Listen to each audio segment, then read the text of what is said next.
Hello, you are welcome to New Focused Approach to Mathematics Basic 9. This is the revised edition, and in this lesson, you want to learn how to solve problems using distributive property. This lesson can be found in page 37. Now, when we talk of distributive property, let's understand this concept. In fact, it is a very powerful tool that allows us to break down complex expressions into simpler parts. It applies when multiplying a number by a sum or by difference inside parentheses or brackets. For example, if I have 2 into bracket 4 plus 3, this can be written as 2 times 4 plus 2 times 3.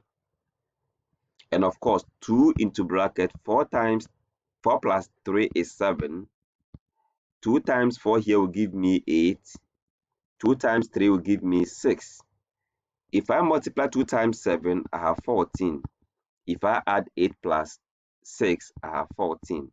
So you can see that the left-hand side is equal to the right-hand side. So here we say that this is multiplication here. It is distributive over addition. And so in distributive property, we can have multiplication distributive over addition or multiplication distributive over subtraction. Let's take another example and see. So if I have, say I have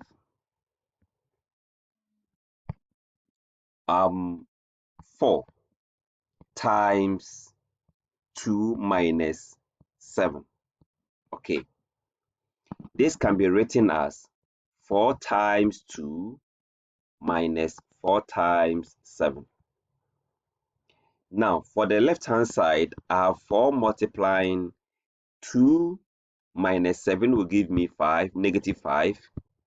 But on the right-hand side, if I multiply 4 and 2, that will give me 8 minus 4 times 7 will give me 28 as well. Now, when I multiply 4 times negative 5, that will give me negative 20. On the right hand side, 8 minus 28 also give me negative 20. So the left hand side is equal to the right hand side. So in the simplest form, we say multiplication is distributive over subtraction. And that is very true. How do we use this concept to solve complex math problems? Let's take an example. Let's say I want to multiply or do the following operations. What is 8 times 29?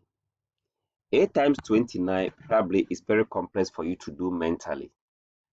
Okay, you can break this down as 8 times or into bracket 30 minus 1. Okay, and that will give you the same thing because 30 minus 1 is 29 and so times 8. Now, this can be written as 8 times 30 minus 8 times 1. You see, and 8 times 30 is more or less you're only doing 3 times 8, then you attach your 0. And we know 3, 8, 24.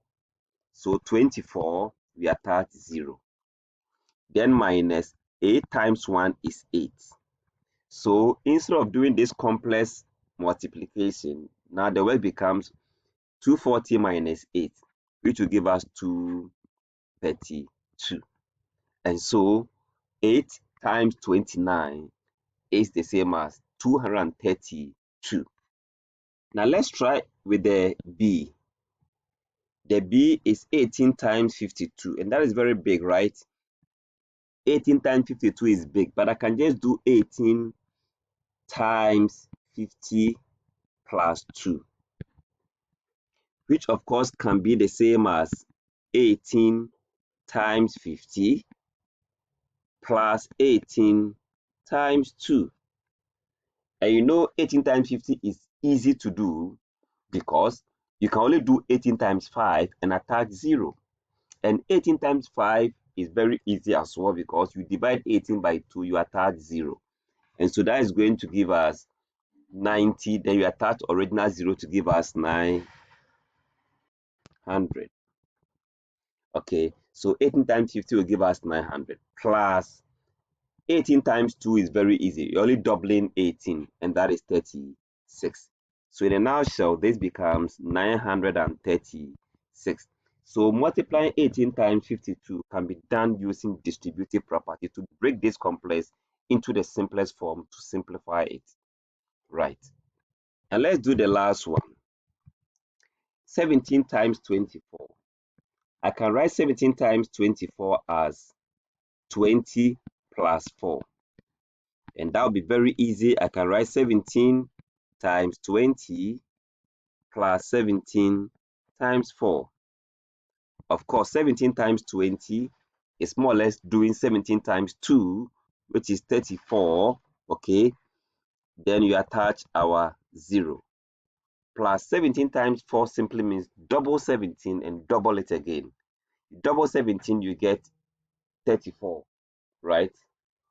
And when you double 34, you have 68. So that will give us 68. Now we are going to add 340 plus 68. And it's very simple. Pick the 60 and add it to 340, which will give you 400. Then you add your 8. Simple to get 408. So this big multiplication can be simplified, and the answer is 408. I'm sure you've learned a lot using distributive property in solving problems. Thanks so much for watching.